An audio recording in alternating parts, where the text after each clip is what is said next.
Saya berkali-kali cerita tentang Imam Syafi'i.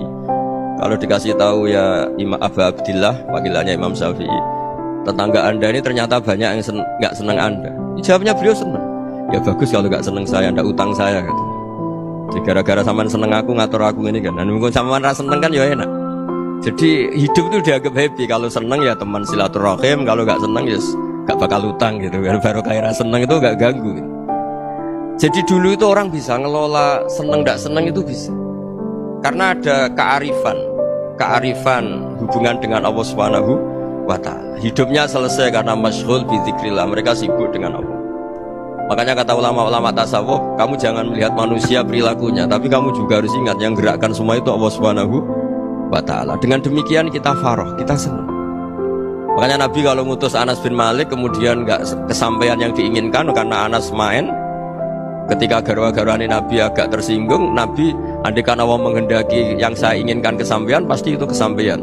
Jadi dianggap kegagalan Anas gak manggil yang dituju Nabi itu ya kersane Allah, ya enteng saja.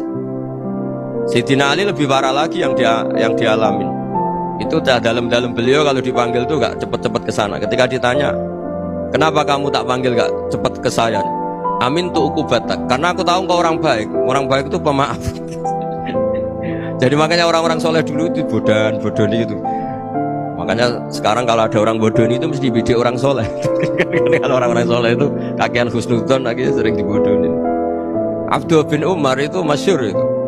Kalau ada budaknya sering sholat, sergap sholat itu dimerdekakan. Akhirnya nggak sholat pun pura-pura sholat.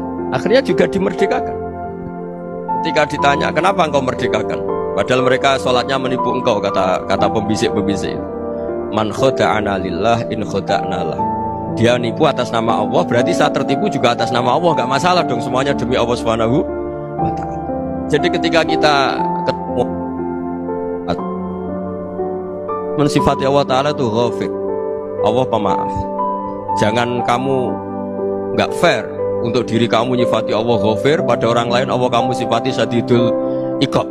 Jadi Allah kamu atur, kayak MC tadi ngatur saya. Jadi Allah itu apa? Kalau pada saya ghafir, kalau pada musuh saya sadidul iqab. Itu tidak fair. Kalau anda punya harapan kepada Allah karena Allah Rahman Rahim, Allah ghafir, sebenarnya Allah pada musuh kita ya bisa saja Allah ghafir, bisa saja Allah Rahman Rahim. Sehingga kita melihat orang lain yang kita tidak cocok itu ya enteng saja. Itu min ummati Rasulillah sing tanaluhu syafa'atu, tanaluhu sa'atu rahmati, tanaluhu fair. Jangan dengan kita kayak mesti dapat rahmat, jangan orang lain kayak Allah pasti syadidul iqab, itu tidak boleh. Sehingga ketika ada orang Badui, singkat cerita orang Badui ini kencing di masjid, semua sahabat membentak dia, yang nggak bentak hanya Nabi dok. Saking mangkalnya orang ini karena semua sahabat bentak kecuali Nabi. Setelah dibenari Nabi, terus Nabi nyuruh sabbu ali dhanuban min ma'in. Setelah disucikan masjid itu, dia berdoa keras sekali, Allahumma arhamni wa Muhammadan wa la tarham ma'ana ahadan.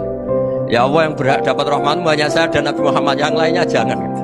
Karena yang lainnya tuh jengkelin, gitu aja saya salah dimarah-marahin gitu. Jadi kalau kamu doa terbatas ya kayak orang Bedui ini, kayak orang Arabi. Apa kata Nabi? Laqad tahajjarta wasi'an.